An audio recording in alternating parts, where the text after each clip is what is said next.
Zima je pri kraju i sa nestrpljenjem čekamo proljeće. Snijega ove zime nije bilo u velikim količinama, pa nema štete na voćkama. Bez obzira na manju količinu oborina, nadamo se plodnoj godini sa manje bolesti na biljkama.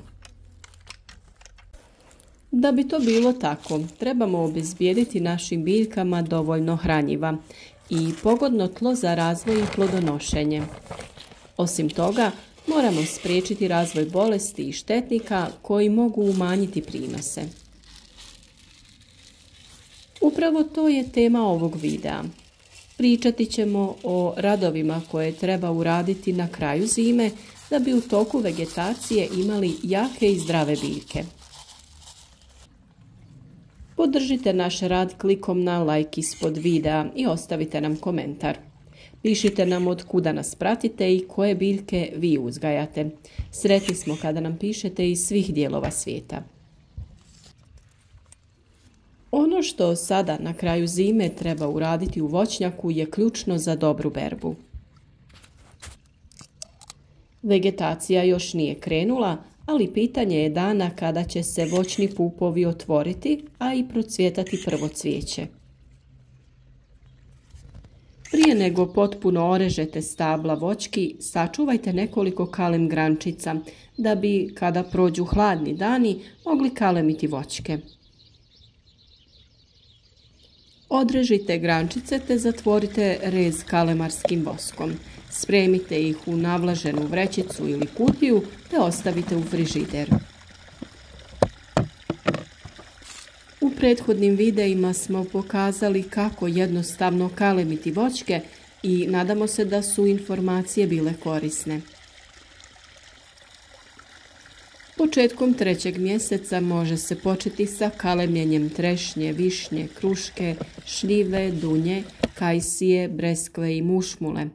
Za kalemljenje jabuke može se pričekati kraj 3. mjeseca. Vegetacija još nije krenula, pa iskoristite ovaj trenutak da zaštitite voćke od bolesti zimskim tretmanom. Sada se može primijeniti i bordovska juha koja je tekuća mješavina plavog kamena i vapna koja predstavlja najstariji fungicid za sprječavanje gljivičnih oboljenja na voćkama. Mi smo ovaj tretman uradili na jesen i vidi se rezultat. Propadanje kore maline od strane gljivičnog oboljenja je spriječeno. Za bolje djelovanje mogu se upotrijebiti jači preparati poput mineralnog ulja sa bakrom. Praktični su preparati crveno i plavo ulje te bordo mješavina. Kretanjem vegetacije biljaka početi će sa rastom i korovi. Njih već sada možemo uništavati mehaničkom obradom tla. U ovo vrijeme, dok je tlo još rahlo i mekano, preporučujemo alat pod nazivom ploskorez, sa kojim radimo stojeći, te na taj način sprječavamo bolove u koljenima i leđima.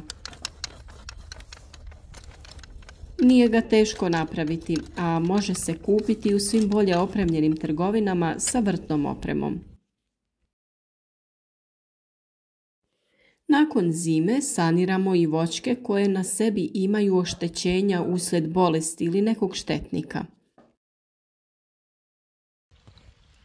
Manja oštećenja čistimo, dezinficiramo te premazujemo kalemarskim voskom.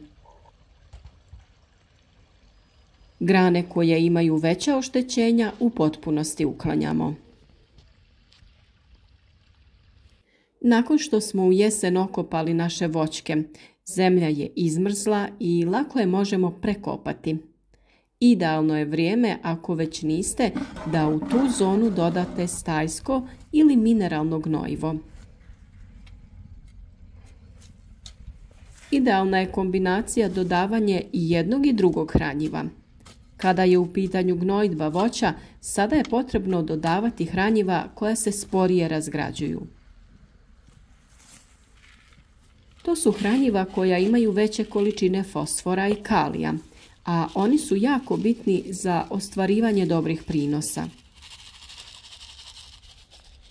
I za naše voćke koristimo NPK hranjiva formulacije 7-20-30. Njega dodajemo oko voćki prilikom okopavanja.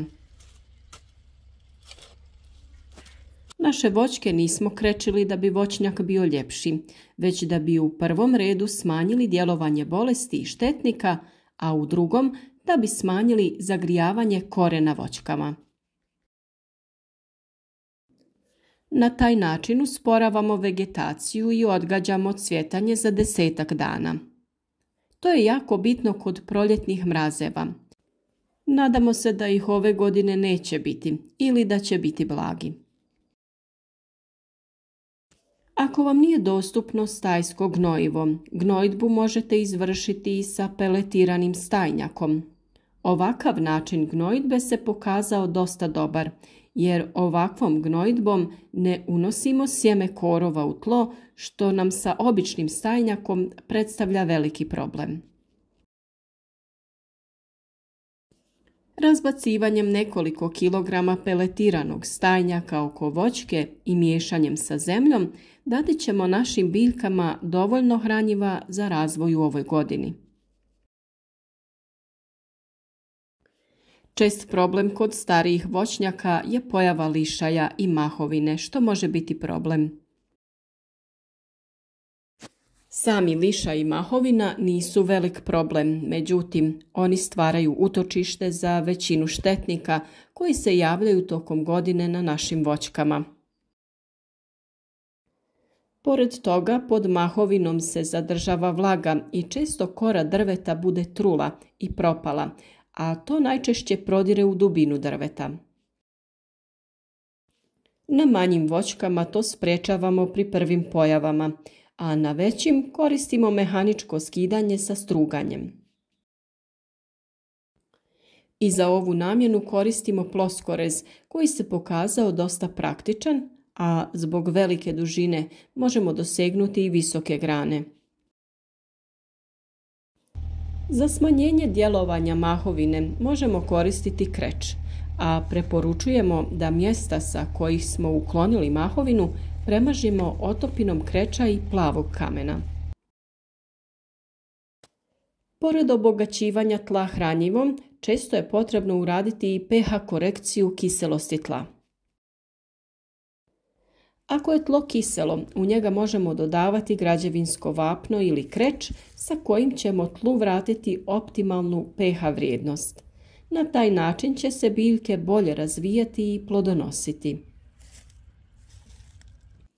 Sada je vrijeme i za presađivanje reznica koje smo ljetos posadili i na taj način razmnožili naše žbunaste voćke. Ovaj način razmnožavanja dobro se pokazao kod ribizle, aronije, borovnice, ali i kod vinove loze i smokve. Veće biljke već sada možemo posaditi i direktno u tlo. Sadnju voćki smo radili u jesen, ali i sada je povoljno vrijeme za posaditi pokoju voćku. Ako se radi o kontejnerskim sadnicama, tada bi sadnja trebala biti potpuno uspješna. Ovo vrijeme se može iskoristiti i za premještanje manjih voćki. Pri tome je potrebno obratiti pažnju na redovito zalijevanje u slučaju dugotrajne suše. Ako još niste, sada trebate orezati i vinovu lozu. Ako se rezidba ne uradi u fazi mirovanja, potrebno je ovaj zahvat uraditi oprezno. Sokovi koji izlaze iz biljke kada krene vegetacija, nakon rezanja često se slijevaju niz biljku. To nepovoljno utječe na pupoljke koji stradavaju uslijed izmrzavanja ili uslijed djelovanja samih sokova. Zbog toga preporučujemo ranije orezivanje, a ako se zakasni sa rezidbom, tada bi obavezno trebali nanijeti kalemarski vosak preko reza da bi se spriječilo kapanje. Primjenom ovih koraka u proizvodnji voća dolazimo do obilnog uroda. Većina ovih poslova nije fizički teška, a puno će nam značiti nakon zimskih mjeseci. Izlazak u prirodu blagotvorno djeluje na naš organizam, pa preporučujemo svima koji imaju voćnjak da prošeću po njemu i naprave plan radova za ovo proljeće. Tako malo prostora je potrebno za uzgoj voćke. Nadamo se da ga imate i da ćete obogatiti svoj vrt ili dvorište nekom voćkom. Pišite nam u komentare o vašim voćnjacima i voću koje uzgajate. A ako vam se video svidio, dodajte jedan like. Podržite naš rad dijeljenjem naših videa sa prijateljima na društvenim mrežama, jer na taj način širimo našu zajednicu ljudi koji vole da uzgajaju biljke.